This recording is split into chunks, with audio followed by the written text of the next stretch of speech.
intègre et juste. Sous Isabelle Maréchal se cache peut-être un super-héros.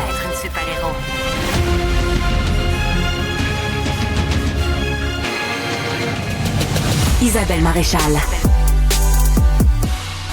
J'adore ça quand vous réagissez tout de suite quand je lance un sujet et je vous ai demandé avant la pause, est-ce que vous allez toujours au cinéma? C'est vrai qu'avec les plateformes de streaming, on pense à Disney+, Netflix, Prime, Crave, Apple, enfin, on va toutes les nommer. C'est devenu tellement accessible d'avoir accès à un nouveau film rapidement. Mais si on se fie aux experts, il y a encore pas mal de gens quand même qui sont convaincus que allez voir un film, l'expérience cinématographique en salle, il n'y a rien qui bat ça. Puis je vous avoue, je suis assez d'accord. Et j'ai demandé à notre chroniqueuse culturelle, Isabelle Perron, de se joindre à notre conversation parce que toi, tu vas au cinéma toutes les semaines et pas juste parce que t'es obligé. Non, j'aime ça. Tu vois? J'aime vraiment ça. J'en profite pour manger du popcorn sans me sentir coupable. Je trouve que c'est vraiment intéressant. Puis sur la messagerie texte, il y en a qui disent au 187 Cube Radio, j'y vais moins souvent qu'avant, mais j'essaie d'aller voir les films québécois, puis j'essaie d'y aller en après-midi. Comme ça évite les foules et les gens qui sont sur leur écran cellulaire. Ah oui. Ouais. Et le mardi, parce que c'est moins cher, peut-être il y a des gens qui vont dire? Je l'ai pas encore vu sur le texto, mais oui, effectivement, le mardi, c'est très intéressant d'y aller. Il y a des bons prix, beaucoup de... Et on s'est dit, tiens, justement, en ce moment, il y a des programmations intéressantes là, qui vont être lancées, entre autres au cinéma Beaubien, cinéma du Parc, cinéma du Musée. Il y a une série cinématographique spéciale pour souligner 50 ans de cinéma avec le cinéma du Musée de l'Université Concordia. Et qu'on avait envie de parler de ça, parce que la semaine dernière, quand on s'est parlé des films cultes, mon Dieu, jusqu'à lundi, vous m'avez écrit là-dessus. La messagerie a explosé. J'ai jamais vu un sujet. Même Vincent Guillaume-Otis a continué de parler du sujet dans le corridor après, tellement il était, emballé par ça. Et on en avait oublié plein. C'est parce qu'il y a tellement de classiques, de films cultes. Nous n'avions pas nommé, par exemple, des films qui sont présentés chez vous. Je présente mon invité, Jean-François Lamarche, le directeur de la programmation du cinéma Beaubien, du Parc et du Musée. Merci d'être là, Jean-François.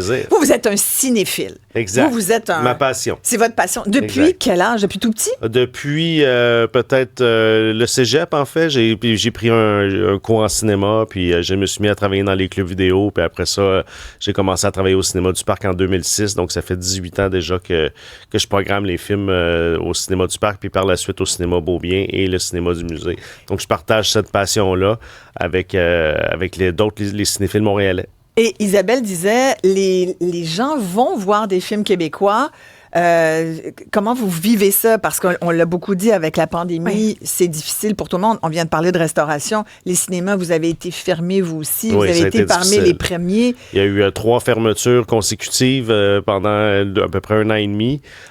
Puis on a eu aussi la distanciation, le passeport vaccinal. On va pas revenir là-dedans. On a oublié la musique. C'est ça. Donc, on est revenu à des chiffres, nous, qui sont pré-pandémiques dans les cinémas Beaubien, du Parc et du Musée, parce qu'on n'est pas nécessairement tributaire des films de blockbuster américains. Donc, ceux qui jouent tous les mêmes films, si personne ne va aller voir ces films-là, toutes les salles de cinéma paient le prix.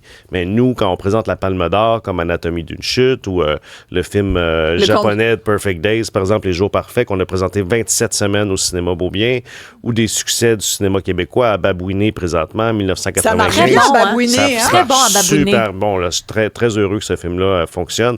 André Forcier, c'est une perle, puis on est chanceux d'avoir un Jean-Marie Lapointe, tout à l'heure, il est dans le film. Ah oui, mais c'est très bien. Il faut absolument que je le voie. Oui. Donc là, vous vous dites, vous arrivez bien et tout. Est-ce que, puis je voyais, vous présenter beaucoup de films québécois, et vous dites, c'est souvent complet?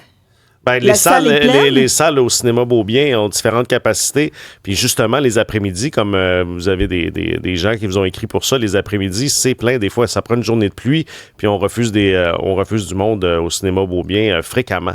Quand les films sont là puis que les gens veulent les voir. Je trouve ça rassurant parce que j'avais l'impression que les gens avaient de l'intérêt pour les gros blockbusters qui ont leur place aussi dans l'univers cinématographique, mais j'avais l'impression que les gens s'accrochaient beaucoup à ces univers-là très populaires. Mais ce que vous dites, c'est que non, il y a de l'intérêt pour autre chose que les Marvel et les films de Disney de ce monde. Exactement. Je veux dire, on a un très gros succès présentement. Un gros succès, en fait, une très belle histoire au cinéma du Parc où on a rénové les salles. Ça a coûté 1,2 million. Il y a Denis Villeneuve qui a fait un don don pour le cinéma. Là-bas, c'est du cinéma plus niché, du cinéma d'auteur. Par exemple, Poor Things, le film de Yorgos Lanthimos, a été le plus grand succès du cinéma du parc depuis 2006. Donc, ça va bien. Mais ça a été un gros succès aussi, de toute façon. Quand même. Puis là, mais vous arrivez donc à avoir ce genre de film-là? Pour nous, c'est des blockbusters. Oui, pour nous, on travaille avec les studios depuis longtemps. On a des copies sous-titrées françaises qui fait la différence aussi par rapport à le reste de l'offre montréalaise. On présente les films américains sous-titrés français au cinéma du parc.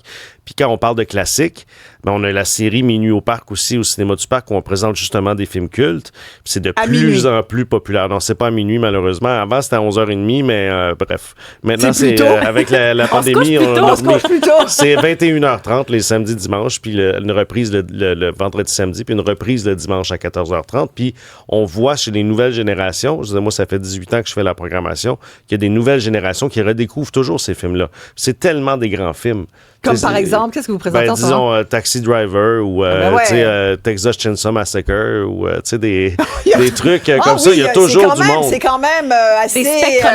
oui, c'est ça. Dans le film culte Minuit au parc, puis on présente les films d'animation japonais, par exemple Akira, c'est des salles complètes. Là, on vend 700 billets. Là, qui va voir ça? Il y a une hausse de ça, les films japonais, j'ai l'impression. Ah ouais? Oui, les films d'animation, mais comme je vous dis, c'est des nouvelles générations qui redécouvrent. Il y a comme des cycles. Puis les plateformes de visionnement en ligne, c'est maintenant considéré comme étant... Ça fait partie des meubles. Il y a eu un effet au départ quand il y a eu les Netflix de ce monde, mais maintenant, ça fait partie des meubles. Puis ça compétitionne entre eux. Puis ça compétitionne à ce que ça veut faire quand vous voulez rester à la maison. Nous, les salles de cinéma, c'est une sortie. Voilà. Vous allez manger mon popcorn sans culpabilité. Donc, on s'arrange pour que les lieux soient agréables, que la projection soit bonne, que le son soit bon, que les sièges soient confortables, pour que quand on fait une sortie au cinéma, au lieu de choisir soit d'aller au restaurant, d'aller au théâtre, d'aller ici, nous, on compétitionne avec les sorties. On compétitionne pas avec la plateforme. Ouais, donc ça, c'est vraiment notre mentalité. Même si je trouve que les plateformes finissent par vous entrer en concurrence avec vous, parce que dernièrement, je trouvais que, une fois qu'on les a toutes vues, là, dans Blockbuster, sur les plateformes, là, tu cherches ce que tu veux regarder. Puis là, soudainement, je trouve qu'on voit dans les 10 films les plus vus en ce moment sur Netflix ou Apple, il y a beaucoup de films anciens. Là, avez-vous remarqué ça? Fait que là, ça se trouve être une concurrence presque déloyale parce qu'eux, ils rentrent fort dans nos maisons. Comment vous arrivez à tirer votre épingle du jeu? C'est ça. Comme je disais, nous, on se positionne par rapport à la sortie. Donc, c'est tout simplement de dire, je veux voir un film sur grand écran avec des gens, vivre l'émotion collective. Ouais. Donc, c'est vraiment ça, la sortie. Donc, quand vous voyez un film au cinéma, vous avez la mémoire du film que vous avez vu. C'est ça que je trouve. Je me rappelle beaucoup plus qu'à la maison. Oui, puis c'est un point que je voulais amener, puis je trouve ça intéressant parce qu'on dirait que quand on va au cinéma, l'action de se déplacer, il y a quelque chose qui se passe. La personne à côté peut te gosser. Le film va te faire... Ça sent quelque chose. Le film va te faire vivre quelque chose, alors qu'à la maison, souvent, on est déconcentré par autre chose. Mais voilà, je trouve qu'on est plus dedans. Oui. On est plus dedans au cinéma. On est complètement... C'est comme une expérience immersive. Puis... pas forcément IMAX, là. Non. Vraiment immersif. Puis moi, j'aime ça être dans le milieu, puis plus proche que loin. Ça dépend de ça. Tu te mets où? Moi, je me mets dans le fond. Toi, t'es le genre qui va dans le fond. Je vais dans le fond. Puis vous, vous êtes où, Jean-François? Moi, je suis sur le côté dans le fond. Vous êtes à côté de la pellicule. Non, mais c'est que souvent, je trouve que le son est fort. Ah ouais, je me sens vieillir, mais je me dis, le son est fort, je vais me mettre derrière. Ouais, ça, c'est vrai. Mais vous voyez, je reviens du Festival de Toronto. J'étais là la semaine passée. J'ai vu 21 films là-bas. Je veux dire, je suis un boulimique. J'en regarde des films, puis j'en consomme de tous les genres, de tous les styles. C'est quoi votre film culte à vous? Oh là là. Moi, j'ai un grand fan de David Lynch, en fait. Ouais. Puis hier soir, justement, pour l'événement de réouverture des rénovations, on a présenté son film Mulholland Drive, on avait une salle complète qui était présentée par Claude Chamberlain, qui était le fondateur du cinéma parallèle, du cinéma du Festival du Nouveau Cinéma. Mais ça devait être fabuleux. Qui était là hier parce que c'est le film qui avait réouvert le cinéma du Parc en 2001. Donc, ce film-là, je le porte dans mon cœur. Rapidement, je pense à celui-là parce que cette question-là, il y a beaucoup de titres qui se bousculent dans ma tête. Mais c'est certain que le cinéma de David Lynch, le cinéma de David Cronenberg, c'est des films qui m'ont marqué mon adolescence. Clairement. Et pour ceux qui nous écoutent, comment vous diriez à ceux qui disent moi, le cinéma, bof. pourquoi il faut absolument se nourrir de la culture cinématographique? Le cinéma, c'est un art complet. Je veux dire, on a le jeu des acteurs, on a la direction photo, on a la musique, on a du montage, on a des sujets, on a le scénario. Je veux dire, ça touche toutes sortes de gens puis de culture. Donc, c'est important pour ça. Au 187 Cube Radio, 1877-827-2346, il y a quelqu'un qui nous dit « Hey, moi, mon mari, on demeure à Ottawa, puis on va souvent à Gatineau pour aller voir les films québécois. On est allé voir Nos belles-sœurs, 1995, à Babouiné. On y va les mardis, comme Isa mentionnait. Ouais. Elle dit, mais on nomme juste ces trois-là, là, mais on va voir les films québécois. Je trouve ça vraiment chouette, surtout quand on va les voir le premier week-end de la sortie. Là. Ça aide pour la durée de vie des films. Exact, ben oui, bien sûr. Et vous mentionnez Denis Villeneuve. Vous avez été aussi chanceux de ce don-là. Vous l'avez mentionné tout à l'heure. C'est une belle collaboration, ça, de la part du réalisateur. Ben, il a fait un don même au cinéma Beaubien qui avait gardé confidentiel, mais là, avec le cinéma du Parc, il a voulu le rendre public pour encourager aussi la philanthropie, pour démontrer, parce qu'on a un programme où les gens peuvent faire des dons maintenant puis recevoir des reçus d'impôts, donc ils peuvent soutenir, on est des organismes à but non lucratif. Oui, c'est ça, j'allais le mentionner. Le Parc et le musée. Donc, c'est l'occasion pour le public de nous soutenir dans notre mission. Est-ce que justement, les grands distributeurs avec qui vous négociez pour avoir les meilleurs films, est-ce qu'ils vous font des petits prix d'OBNL? Pas tant? Pas tant, non. mais c'est ça. Je veux dire, on fait partie quand même d'un écosystème où on travaille, il y a la compétition avec Cinéplex et tout ça, donc on fait partie de ça. Mais le petit cinéma de quartier, il n'y a rien qui bosse ça, je pense. C'est complètement une expérience. Ça sent le souvenir. Ah, complètement. Là, dans la série, je rappelle, le cinéma du musée, donc à l'Université Concordia, vous célébrez 50 ans de cinéma. C'est un rendez-vous mensuel, c'est de septembre à mai l'année prochaine au cinéma du musée. Donc, il y a des longs métrages qui ont été sélectionnés par toutes sortes de gens.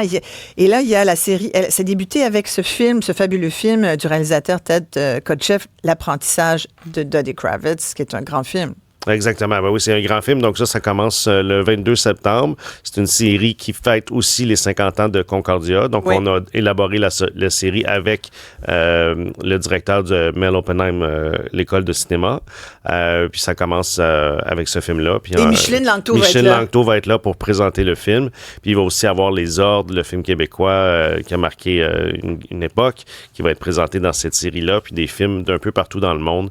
Donc, j'invite les gens à venir nous voir. Puis il va y avoir des présentations avec des étudiants de Concordia qui sont maintenant réalisateurs, puis tout ça, qui vont être annoncés un peu plus tard, qui vont venir présenter ces films-là puis les mettre en contexte historique. Hey, Jean-François Lamarche, lâchez pas. Ben, ça me fait plaisir. Vraiment, le milieu des arts a besoin de gens passionnés comme vous.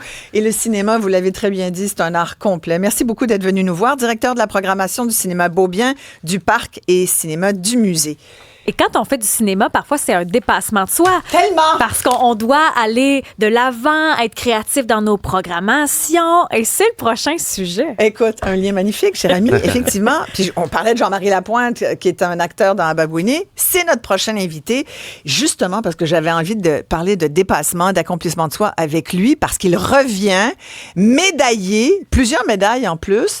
C'était pas les Olympiques, mais c'était les Olympiques des dragons, des bateaux dragons. Connaissez-vous ça? Ce sport. C'est dur. Et ça, c'est quelque chose. Moi, je suis fascinée par tout ça et par plein d'autres choses. Il était allé c'est le Dragon Boat Club Crew World Championship, les championnats, donc, des clubs d'équipes de bateaux dragons. Et c'était en Italie la semaine dernière. Tout de suite après la pause, Jean-Marie Lapointe va tout nous dire. Restez là.